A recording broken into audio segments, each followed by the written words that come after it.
3/10/2023 बरोज़ आज पीर शरीफ है। तो आज मदरसा गौसिया मुजद्दिदिया लिलबिनात ज़िला गुजरांवाला तहसील वज़ीराबाद बामकाम बागड़ियाँ कोना में जलसा तक़सीम असनाद हो रहा है। तो ये जनाब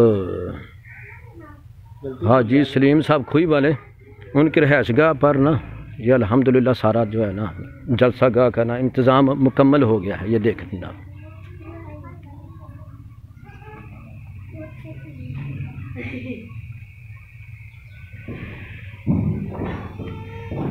मज़ीद तैयारी पंडाल की हो रही है।